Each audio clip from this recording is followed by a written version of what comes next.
एक बार ब्रह्मा जी के मानस पुत्र सनक, सनंदन, सनातन एवं संत कुमार भगवान विष्णु के दर्शन हेतु बैकुंठ धाम पहुंचे। जब वे भगवान विष्णु के ड्योढ़ी पर पहुंचे तो जय और विजय नामक दो द्वारपालों ने उन्हें रोककर कहा कि इस समय भगवान विष्णु विश्राम कर रहे हैं, अतः आप लोग भीतर नहीं जा सकते। यद्यपि वे चारों ऋषिगण अत्यधिक आयु के थे, किंतु उनके तप के प्रभाव से वे बालक नजर आते थे। इसी कारण से जय और विजय उन्हें पहचान नहीं पाए थे और उन्हें साधारण बालक ही समझा था। जय और विजय के द्वारा इस प्रकार से रोके जाने पर ऋषिगणों ने क्रोधित होकर कहा, अरे मूर्खों, हम भगवान विष्णु के भक्त हैं और भगवान विष्णु तो अपने भक्तों के लिए सदैव उपलब्ध रहते हैं। तुम दोनों अपनी कुबुद्धि के कारण हम लोगों को भगवान विष्णु के दर्शन से विमुख रखना चाहते हो।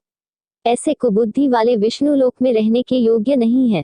अतः हम तुम्हें शाप देते हैं कि तुम दोनों का देवत्व समाप्त हो जाए और तुम दोनों भूलोक में जाकर पापमय योनियों में जन्म लेकर अपने पाप का फल भोगो। संकादिक ऋषियों के इस घोर शाप को सुनकर जय और विजय भयभीत होकर उनसे क्षमा याचना करने लगे। इसी समय भगवान विष्णु भी वहां पर आ गए। जय और विजय भगवान विष्णु से प्रार्थना करने लगे कि वे ऋषियों से अपना शाप वापस ले लेने का अनुरोध करें। भगवान विष्णु ने उन दोनों से कहा, ऋषियों का शाप कदापि व्यर्थ नहीं जा सकता। तुम दोनों को भूलोक में जाकर जन्म अवश्य लेना पड़ेगा। अपने अहंकार का फल भोग लेने के बाद तुम दोनों पुनः मेरे पास वापस आओगे।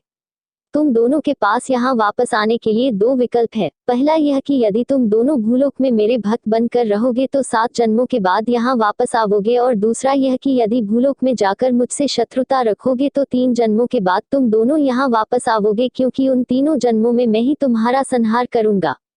जय और विजय 7 जन्मों तक पृथ्वीलोक में नहीं रहना चाहते थे, इसलिए उन्होंने दूसरे विकल्प को मान लिया।